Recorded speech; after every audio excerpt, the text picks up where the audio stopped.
Olá pessoal, tudo bem? Hoje eu vou ensinar 5 ferramentas para você que quer se destacar no setor florestal, no setor ambiental, no setor de engenharia civil. São ferramentas que vão facilitar a sua vida e que você vai atingir muito mais produtividade com os seus serviços. E até o final do vídeo eu vou ensinar mais uma bônus para você que ficar até lá. Então vamos lá para o computador que eu vou mostrar para vocês como que funciona, por onde eu posso acessar, algumas dicas e alguns truques que eu posso aplicar nessas ferramentas. Então bora lá!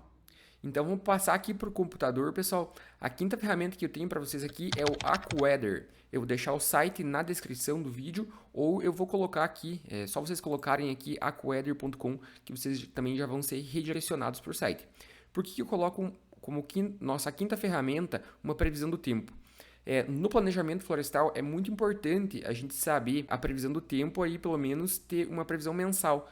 E o AccuWeather ele é um dos únicos sites de previsão do tempo que ele dá essa previsão de um mês, né? Se você colocar aqui qual cidade você quiser, ele já vai te mostrar, mas aqui ele já te dá uma predefinição de algumas cidades mais importantes, né? Aqui as capitais. Por exemplo, vamos ver em Belo Horizonte. O que a gente tem aí para o nosso mês? A gente clica em Belo Horizonte ali e ele vai abrir essa tela que ele vai mostrar aqui qual que é a condição atual, né? Qual que é a qualidade do ar, se tem vento, se tem rajadas do vento, qual que é a qualidade do ar atual, se está excelente ou não, as previsões de saúde, tem pó e pelos elevado, provavelmente por ser, no momento que eu estou gravando esse vídeo, primavera, né? Hoje tem 31 graus de máxima, hoje à noite e amanhã, mas, como eu falei, a importância desse site é para a gente ver a previsão mensal. Então, se você clicar aqui em cima, na previsão mensal, ele vai aparecer aqui uma previsão de dezembro de 2022, que é quando eu estou gravando esse vídeo. Então, você vai ter vai poder se planejar aí conforme a previsão do tempo. Então, por exemplo, aqui na semana do dia 12 até o dia 16 é uma semana chuvosa. E para as operações florestais de silvicultura, de colheita, ele é muito importante que não tenha chuva, né? Que por dificultar basicamente essa nossa operação. Então você já vai poder se prevenir quanto antes aí para dar uma acelerada no processo ou tardar depois. Então vamos lá passar para a nossa quarta ferramenta. A nossa quarta ferramenta, então, é o Avenza Maps. O Avenza Maps é muito conhecido já no setor florestal, mas se você não conhece ou nunca usou, é muito legal porque você consegue abrir no teu celular alguns mapas com a geolocalização ativada, né, em forma de PDF, e consegue gravar alguns caminhos, colocar alguns pontos. Eu vou estar deixando do lado do vídeo aí, eu mexendo no meu celular no Avenza Maps, é uma ferramenta que eu uso bastante. Então, como que funciona? A gente faz lá no QGIS, como eu já tenho algumas aulas aqui, faz um mapa em PDF e esse mapa ele vai ter uma localização embutida. E o Avenza Maps consegue ler essa localização e consegue transformar isso em ferramentas que você consegue demarcar a localização, consegue fazer caminhos, consegue medir a distância até o ponto, né, de onde você está até o ponto, como eu estou fazendo aí no vídeo ao lado. Então, não é uma ferramenta software para computador e sim para celular. Ele é disponível para iOS e Android, né, como está aqui, e você pode baixar gratuitamente. A versão gratuita aí, ela é bem consistente, não tem bugs, ela não tem muita limitação, mesmo sendo a versão gratuita. Como se você quiser comprar a versão Pro, ele tem algumas funcionalidades a mais, mas também não vai ajudar muito. Então, qual que é a importância? Você saber fazer esse mapa em PDF lá no QGIS, colocar algumas coisas que você queira ali, né, algumas delimitações e puxar ele para o Avenza Maps. Numa outra aula aqui no canal eu vou ensinar vocês a mexer no Avenza Maps de verdade. Então, uma ferramenta muito legal e que auxilia bastante. Se você for do setor ambiental, do setor de engenharia civil, também você vai poder estar utilizando o Avenza Maps para ir para campo, né, demarcar algumas coisas e portar isso depois no escritório para um software SIG para fazer uma localização, para estudar como que foi essa tua ida a campo. Então, eu acho que é bem interessante o Avenza Maps. Então, passando aqui, pessoal, a nossa terceira ferramenta é o Map Biomas. O Map Biomas é uma ferramenta que auxilia para a gente identificar qual que é a cobertura de solo atual e também fazer um histórico da cobertura do solo do Brasil. Mas vamos passar aqui, eu vou explicar melhor para vocês como que funciona. Então aqui eu vou deixar o site na descrição, vocês podem estar utilizando para ver qual que é a cobertura desde 1985. Então, se você colocar aqui em 1985, ele vai fazer um histórico de como que era isso, de como que se demarcava essas coberturas de solo, né? Como floresta, formação natural não florestal, agropecuária, área não vegetada. Você pode colocar aqui um recorte territorial por município, por exemplo. Então vamos colocar aqui município, eu vou colocar aqui um exemplo, Cuiabá. Cuiabá, a gente pode ver, e ele vai aproximar bem certinho, a gente vai ter esse histórico de uso do solo aí do Map Biomas. É uma ferramenta bem pesada, talvez demore um pouco para carregar, como aqui está demorando, né? Então, desde 1985, a gente consegue fazer esse histórico. Uma coisa muito legal também é que o Map Biomas, ele delimita as queimadas e o desmatamento também, por onde que a gente vai aqui. Então, a gente tem aqui cobertura, tem análises temporais, que é número de classes, né? O desmatamento, então, se a gente clicar aqui, a gente vai acessar o módulo do desmatamento.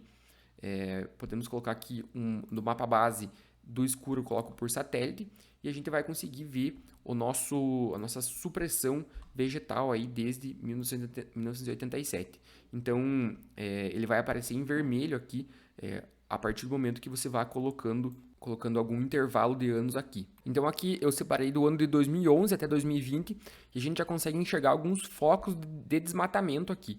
Então fazemos uma aproximação aqui e ele vai demarcar de onde que foi feito esse desmatamento. Se a gente colocar em 2010, a gente vai sumir esses focos de desmatamento e podem aparecer outros aí nessa área, beleza? Então é muito importante para a gente saber o desmatamento também. Então, se a gente colocar aqui nas camadas, a gente vai poder também ativar algumas coisas que são muito importantes, como, por exemplo, a delimitação dos estados, dos municípios, dos biomas, a área de Amazônia Legal, mas a área mais interessante aqui é você colocar a área de CAR. Com certeza ele é um pouco mais pesado, ele pode demorar um pouco para processar, assim como no meu computador demorou um pouco também. E você clica aqui fora e você vai poder ver aqui a delimitação dos CARs da propriedade. E aqui ele dá um breve resumo. Então, de uma área de 2010 até 2020, teve uma área de 93 hectares de desmatamento aí. E ele já dá aqui as classes, beleza? Então, ó, é uma proporção por classe e por ano, né? 100% em questão de porcentagem aqui, certo? Na verdade, aqui tá 93 hectares, mas o máximo é 2.928. Eu acho que essa aqui é a área média de desmatamento. Então, teve um desmatamento bem forte aí nessa cidade de Cuiabá, claro que é uma cidade muito agrícola, e enfim. Isso aqui, ele serve como base para o IBAMA fazer algumas autuações. Então, esses alertas de desmatamento que ficam em vermelho aqui, eles vão lá para o IBAMA e o IBAMA pode ir lá na área e fazer essa autuação. Certo, pessoal? Então, isso é muito importante também. Aqui, a gente também tem algumas outras ferramentas dentro do próprio Map Biomas de irrigação, de infraestrutura, cicatrizes de fogo, que é muito interessante também. Ele consegue ver quais que são as áreas que tiveram fogo. Inclusive, ele é também muito utilizado para ver o desmatamento na Amazônia. Lá na Amazônia, eles fazem esse estudo anual. Então, como é que o Map Biomas funciona? Ele utiliza os mosaics Landsat e faz uma subtração de imagens aí para ver se teve desmatamento ou não, certo? Indico para vocês fuçarem bastante esse site, que é muito importante e ele é pouco divulgado. Passamos para a nossa segunda ferramenta aqui. Então, nossa segunda ferramenta, nada mais, nada menos que o nosso Power BI. Ele é muito famoso já no meio florestal. As empresas florestais utilizam muito o Power BI, não só o Power BI, mas alguma ferramenta de visualização de Business Intelligence. São nada mais que dashboards interativos. Então, você consegue fazer uma visualização dinâmica ali do resumo dos teus dados. Então, você tem uma base de dados gigante lá, com milhões de dados, você consegue processar essa base de dados e colocar em gráficos, colocar em visualizações aqui. O Power BI em si, aqui eu não abri nenhum dashboard meu, por motivos de sigilo. Então, eu vou abrir para vocês lá no Google para mostrar mais ou menos como que funciona. Então já abri aqui no Google alguns dashboards para vocês darem uma olhada. Então, são esses dashboards interativos que você consegue clicar e consegue interar entre eles. Existem outros desses ferramentas de dashboard, que é o Tableau, o DataVis também, se não me engano. Então, mais ou menos isso que você consegue colocar aqui. Consegue colocar mapas, consegue fazer alguns dashboards financeiros, dashboards de produção, que são úteis no nosso meio, né? Dashboards de manutenção. Então, você consegue enxergar o passado e fazer uma previsão do futuro conforme você consegue fazer os cálculos. Então, como que funciona? Você tem uma base de dados SQL, uma base de dados Excel, Google Planilhas, Então você consegue exportar isso lá para o Power BI e o Power BI consegue ler isso e consegue transformar isso de uma forma mais facilitada para você. Então você faz alguns cálculos de média, alguns cálculos de soma, alguns KPIs, né, que são os Key Performance Indicators, que você consegue também calcular lá. Então é muito importante e é muito pedido também nas vagas que a gente tem postado lá no Vagas Florestais.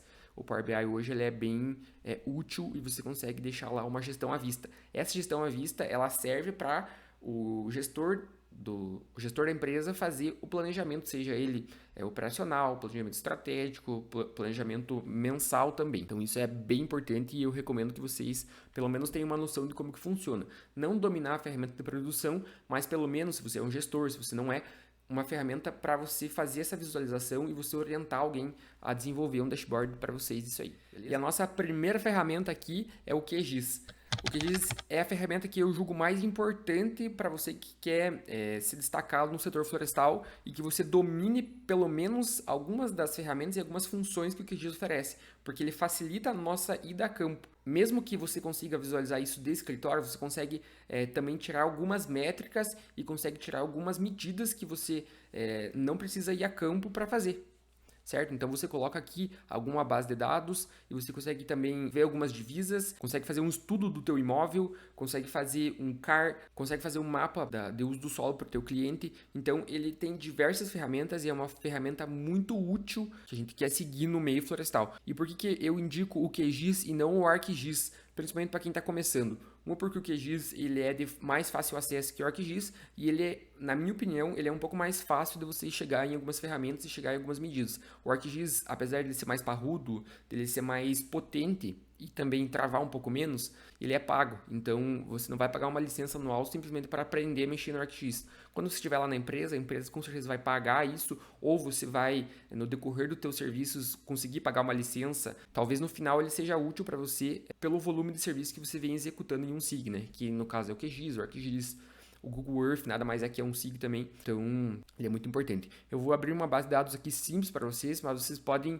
enxergar nesse vídeo que eu vou deixar no card uma explicação de como que funciona o QGIS, beleza? Eu vou abrir aqui uma coisa simplesinha para vocês só analisar como que a gente pode ver. Então aqui eu tenho a base de dados das unidades federativas do Brasil, que nada mais é do que os estados, e também a base de dados dos biomas. E por que ele é muito importante? Porque eu consigo fazer medidas aqui dentro do QGIS. Então eu posso fazer uma medida aqui de linha, aqui em metros, posso mudar aqui para quilômetros, pés, jardas, consigo fazer uma medida de área. Então posso fechar aqui e colocar uma área aqui, por exemplo, essa área aqui contém em hectares, contém 114 mil hectares, ou 1.014.000 hectares, mais ou menos, de área. Então você consegue fazer isso para diversas coisas, diversas feições do uso do solo. Às vezes você trabalha com dados muito pequenos e também consegue aproximar aqui, consegue plotar mapas aqui do Google Satélite, conforme eu expliquei nesse vídeo que eu vou deixar. Então dê uma olhada, que com certeza vai ser muito útil para vocês no decorrer dos teus serviços, beleza? E a nossa última ferramenta bônus, mais do que as 5, é a calculadora geográfica do DPI.imp.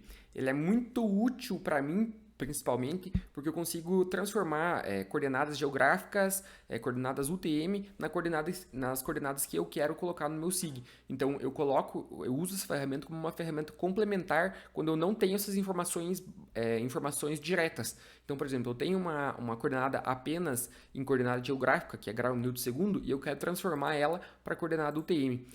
Então eu tenho uma coordenada aqui, por exemplo, em uma coordenada geográfica em grau decimal, que é o que o QGIS diz lá, ó, coordenada em grau decimal, menos 50.144. Então eu vou colocar aqui menos 50.144 e menos 4, já anotei aqui do ladinho, 4.890. Eu coloco o datum sempre 2000, que é o mais utilizado, junto com o WGS84, e eu quero transformar essa coordenada. Então eu vou clicar em avançar, e a projeção de saída eu quero em coordenada UTM, que também é bastante utilizada, principalmente lá no Google Earth. Eu acho uma medida mais correta, não correta, mas uma medida mais fácil de ser trabalhada, porque você trabalha em metros, né? Então eu coloco aqui 2000, sempre casando esses dados aqui, e coloco em avançar, e ele vai me mostrar aonde que tá essas coordenadas. Eu posso colocar aqui e ele já vai me dar onde que está a região do Google Maps, talvez dê uma região bem nada a ver aqui, é só para exemplificar aonde que eu quero colocar aqui para vocês. Aqui é no Pará, mais ou menos, e é mais ou menos onde eu estava aqui também no Google Earth, no QGIS, na verdade. Então, eu consigo fazer essa transformação de coordenadas. Principalmente quando você tem matrículas, você recebe uma matrícula do teu cliente e você quer posicionar essa matrícula bem aonde que está. Se caso tiver algumas coordenadas geográficas na matrícula. Você vem aqui na calculadora geográfica, coloca essas coordenadas ali, né, em qual tiver, e transforma para o TM e joga lá no Google Earth, que vai ser bem mais fácil de você achar pelo menos esse ponto. Então esse foi o nosso vídeo. Então, pessoal, esse foi o nosso vídeo das 5 ferramentas que vão facilitar a tua vida caso você trabalhe no setor florestal, setor ambiental, setor de engenharia civil. Todas essas ferramentas são úteis para você no decorrer do teu processo. Então não se esquece de se inscrever, ativar o sininho, que a gente vai ter vídeo aí toda semana para vocês ficarem atualizados aí no meio.